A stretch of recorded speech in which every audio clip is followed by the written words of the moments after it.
Hey everyone, it's Michael Zapersky, and today I'm here with John Livesay. John, welcome. Thanks, Michael. So John, you've been selling for, I believe, almost 30 years or so. You've done a TEDx talk, you've been interviewed by Larry King, you've been working with companies like Coca-Cola, Gensler, where you've been speaking, and I think they've attributed, your advice to generating millions of dollars in revenue for them. You have a pretty storied career here. Like, just take us back. How did you get involved in this? What was kind of the starting point? How did John become a speaker and an expert in storytelling and pitching? Well, I've had several different careers that have all helped me with my speaking career.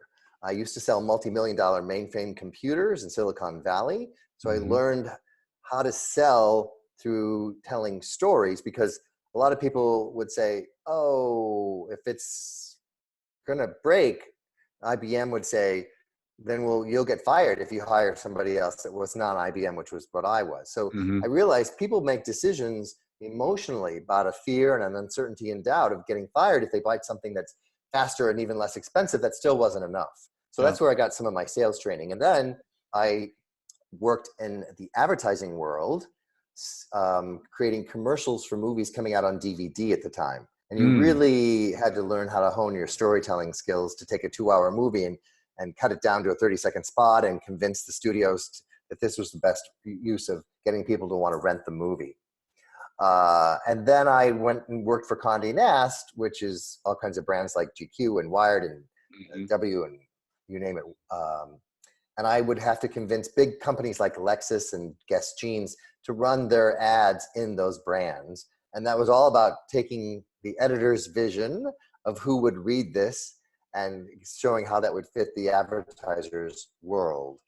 And while I was doing that, I would help the clients like a Lexus or a Jaguar by giving talks to their sales teams on how to sell to the luxury market, not take rejection personally. And Mm. so the ads in the magazine would drive people to the showrooms, and then my talk would help them learn how to not tell better stories and how to not take rejection personally. So that's sort of what launched my career. In the last 6 years, I've been speaking to, as you said, big companies who have sales teams that need to learn how to tell stories instead of pushing out information. And what pushed you out of the corporate world, right, into consulting and speaking? What kind of drove you to say, yeah, I'm going to launch a business and kind of run my own show? Well, what's interesting about that was in 2008, after being there for 15 years, when the economy was crashing, luxury advertising went down with it. I got laid off along with everybody else outside of New York and 30% Mm. of the New York's team, and had to reinvent myself and learn how to sell digital ads, not just print. Mm. And then they hired me back 2 years after that, and I got salesperson of the year. And I thought, wait a minute, I'm the same person, whether I'm being laid off or winning this award. And I thought, I've been on this self-esteem roller coaster, only feeling good if my numbers are up and bad if my numbers are down. I want to help Mm. other people get off that self-esteem roller coaster. And what's the best Mm. way to do that is to go out to as many companies as I can, because I've been in their shoes, and help them learn how to win new business without burning out and without pushing. So clearly, I mean, you have a sales background, right? You've accomplished a lot in the sales world.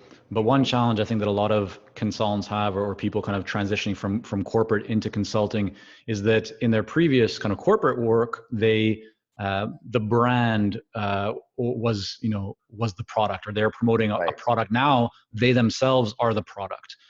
Did you Yes. feel and have any challenges with that? Because a lot of people feel uncomfortable around selling themselves and selling, promoting themselves as a product, because that's not something that they're used to. Was that something that you also face as a challenge, or do you kind of zoom right past that with your sales skills?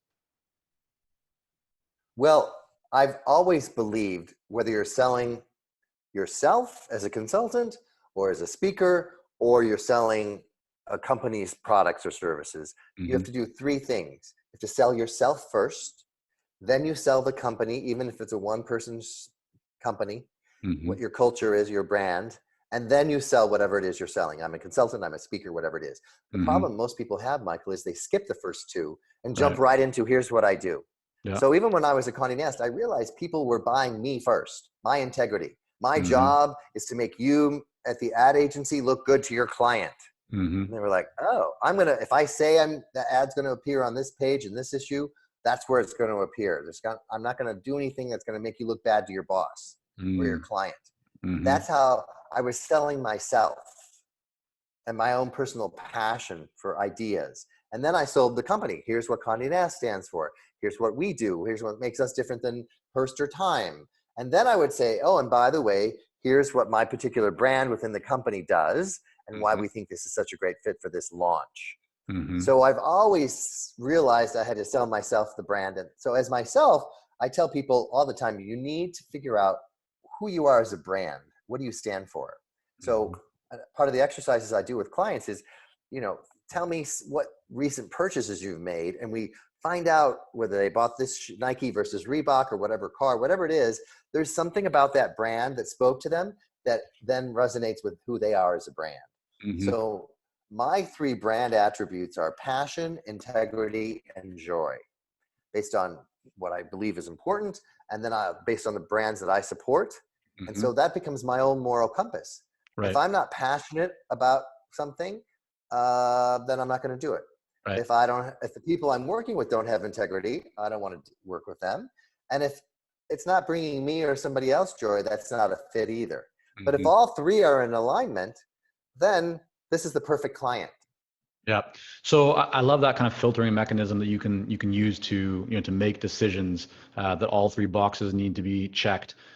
So about also the 3 ideas around selling yourself, selling the company, selling then what you're actually selling, right? In terms of the products, you had that when you went. So when you launched your business 5-6 years ago, how did you go Yes. about getting your first clients? Where did they come from? What did you do to start building that pipeline of business? Well, the first thing I did was realize that I had, the riches are in the niches. Mm-hmm. And so the more I realized, here are the people I've already spoken to. When I was at Condé Nast, I was speaking to car companies and jewelry companies Yeah. and fashion companies and travel industry, hotels. They all advertise with me. So I understand those industries and the problems they face.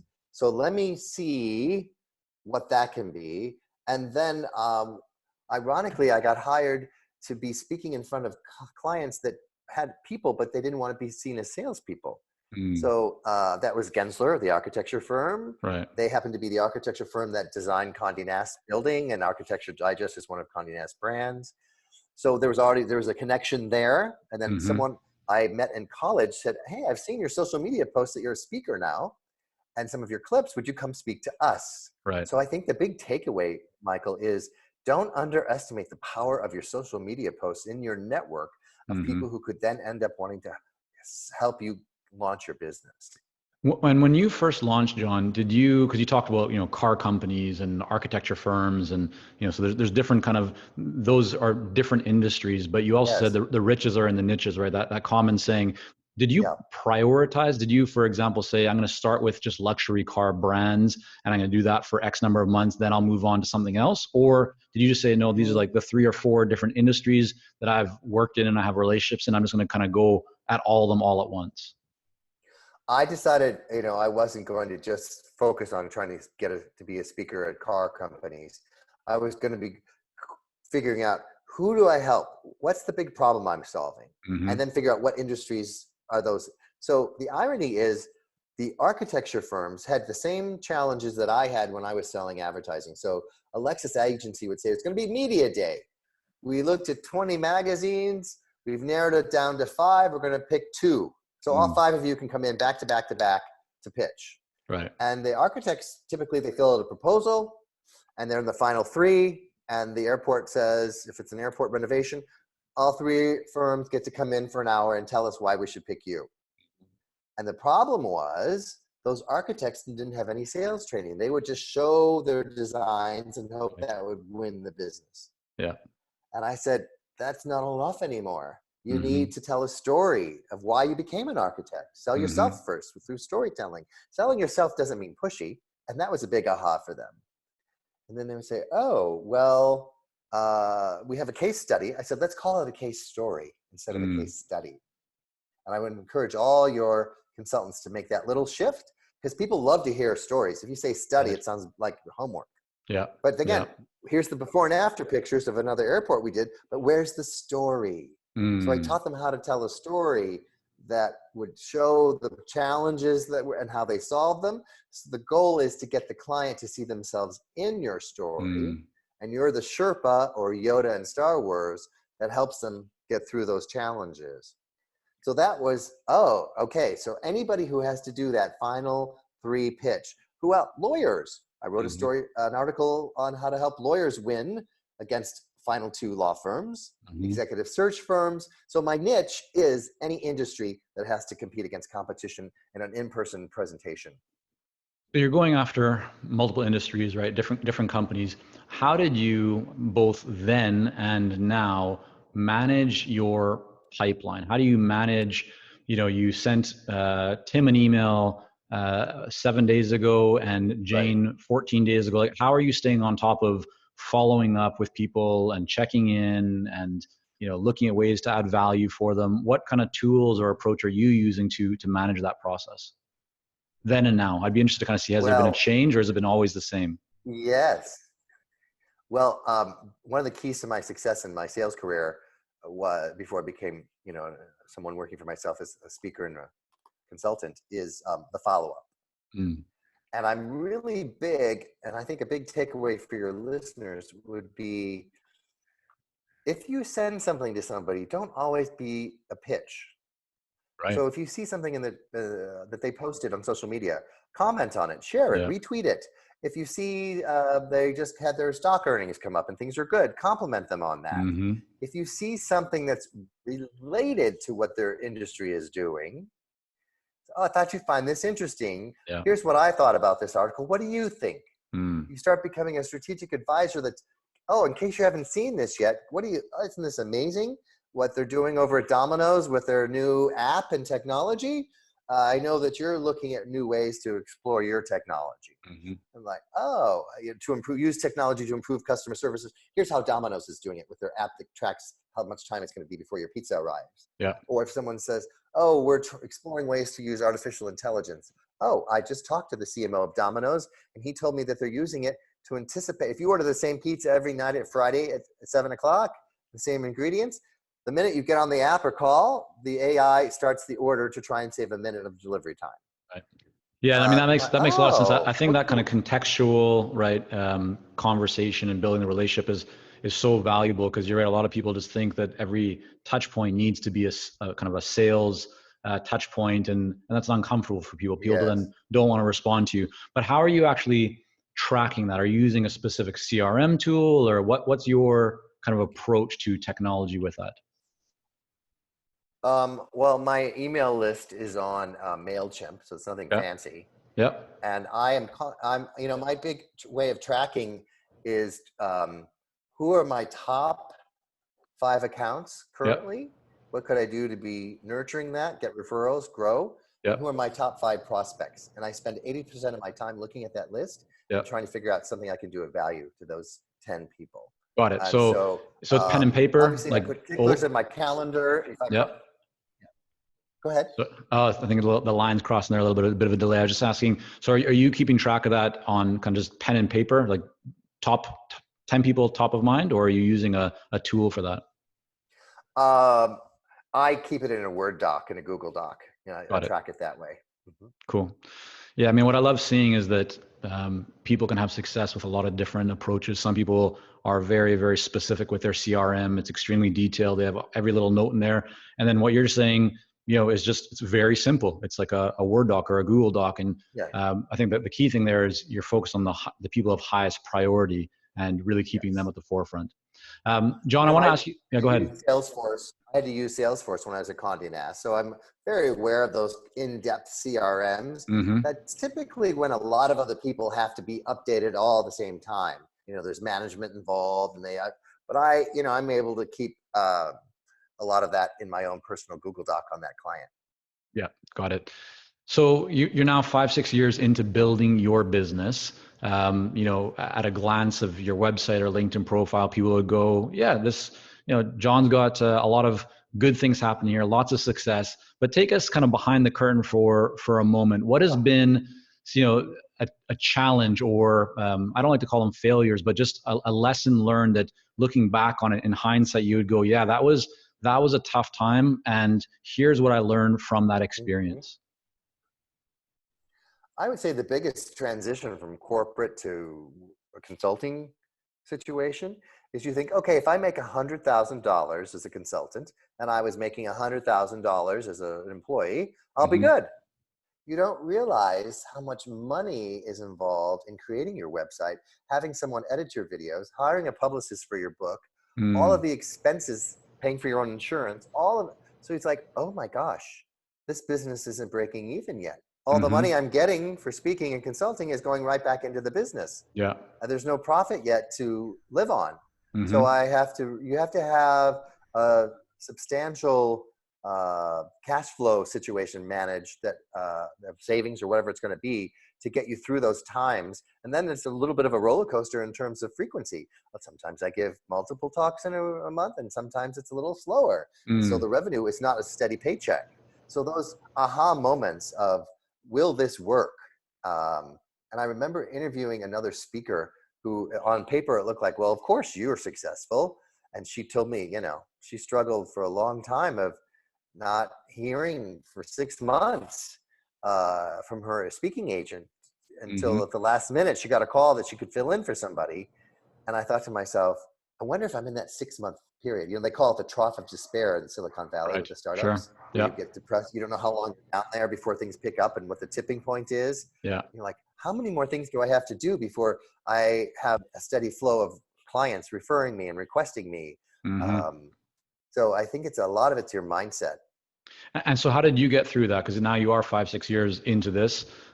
What kept you going? What helped to propel you forward when you had those feelings creeping up? Because they are very I common. think, yes, I think a lot of it is, what's my purpose? Is my Mm. purpose just to make money? Well, maybe I could go back to corporate America, even though I don't want to, if I just need to make money. But my purpose is to help people get off the self-esteem roller coaster. I remember what it feels like when people say, oh my God, that talk really inspired me. Or, oh, now I'm telling stories and my success is, when you remind yourself of why you're doing it and keep checking back in with the clients that have hired you in the past, Mm. then you go, oh, this is more than just me trying to make myself famous or independently wealthy. I've got a bigger purpose that gets me up in the morning, and people feel that. In fact, when I got hired by Redfin, the tech real estate company, and the agent said, the irony is, Michael, I'm helping clients win those final three Right. things. And ironically, 9 times out of 10, in some cases, between you and two other speakers, you have to sell Mm-hmm. yourself as a Mm-hmm. speaker on a phone call or a Zoom call of why they should pick you. And so I did that with Redfin. And in that particular case, I pretended like I was selling my condo. And I called Redfin to see how they treated me. Then I called a competitor. And I did that before the interview. Mm-hmm. So I was passionate about what their topic was. And they said, oh, wow, we're really curious to see what you did. And I said, well, if I did that much preparation for the interview, imagine how much I'm going to do if you pick me to be the Mm-hmm. speaker. Mm-hmm. And they went, okay, got it. So when my speaking agent called and said, congrats, they picked you, they liked your energy. Mm. And I think so many of us speakers, consultants forget that's really what people are buying, not your book or how many talks, whatever their background. It's like, did I feel inspired talking Yeah. to you? Yeah. Yes. Then I think you could probably inspire my team if we Definitely. hire you to come in. Yeah, and just a note for everyone listening or watching. I mean, that's one of the reasons why having so many different touch points, whether you're publishing articles on your website or LinkedIn or some other channel, or doing videos or podcasts or speaking, the more that you put out, right, the more that people are going to feel like they know you and connect with you, and that makes the decision-making process around engaging or investing with you a lot easier for them. John, I want to ask you, you talk right now about kind of being one of the last two or three in a kind of a pitching Mhm. situation.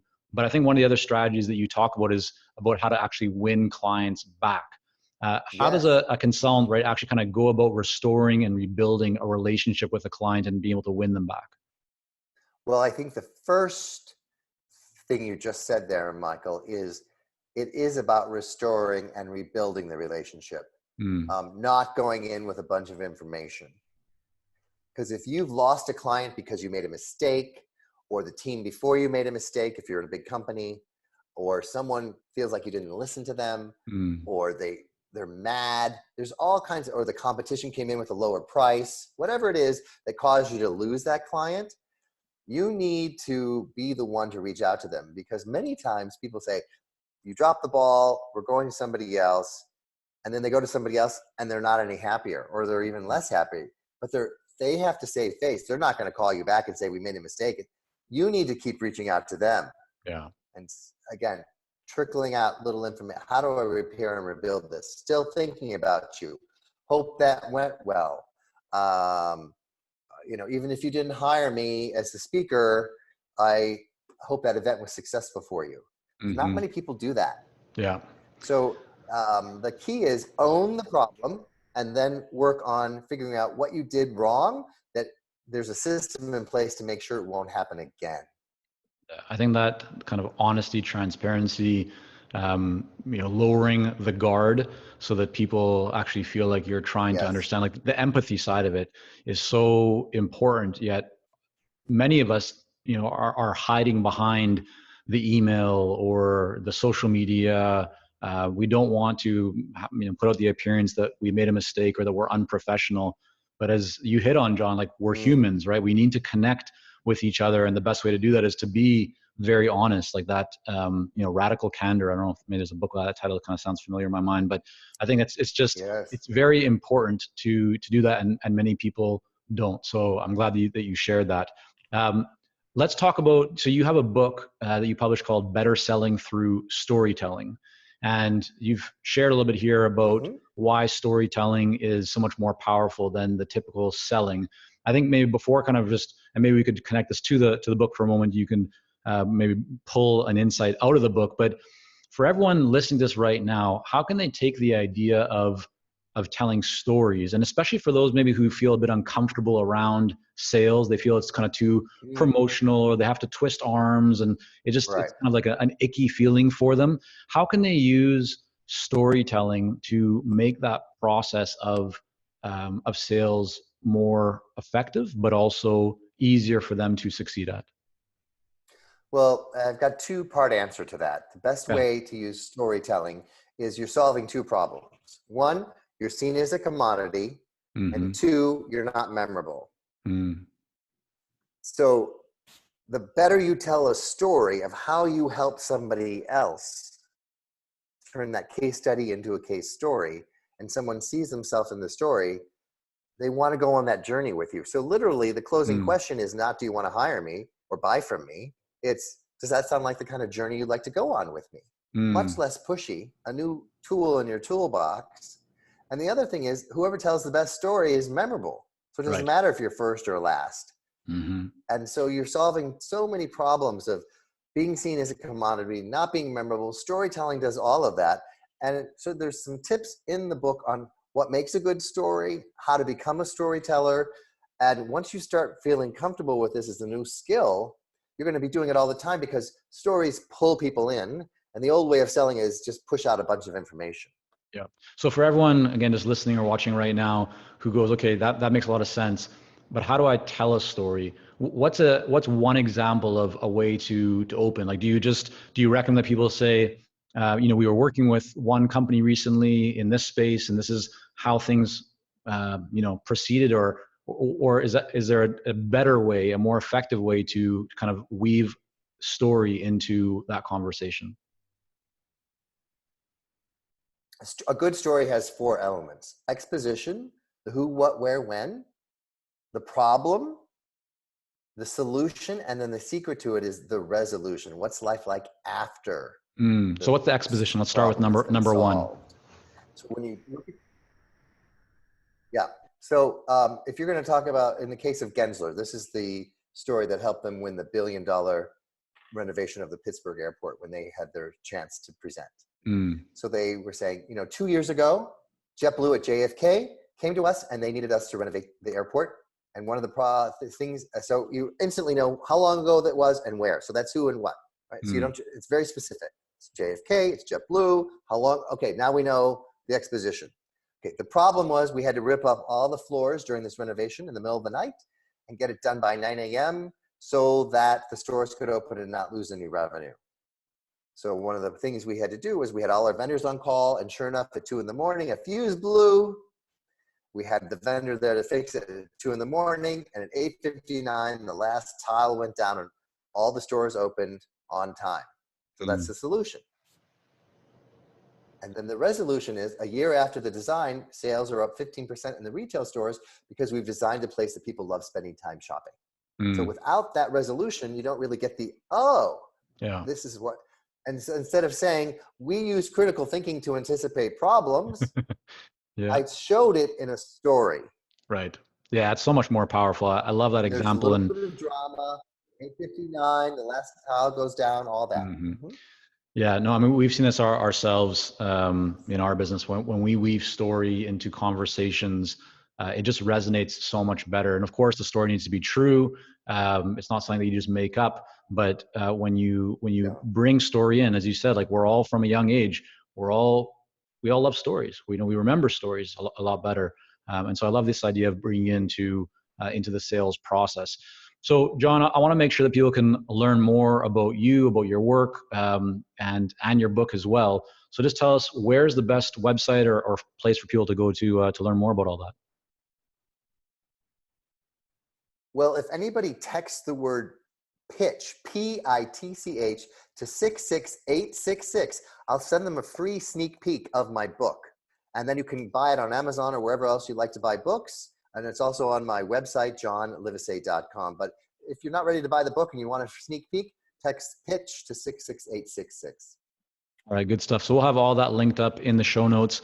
John, thank you so much for coming on here and sharing a bit of your story, no pun intended, maybe just a little bit, but great to have you on here. Really enjoyed the conversation and appreciate you for sharing all these tips with all of us here today. My pleasure, Michael. Thanks for having me on.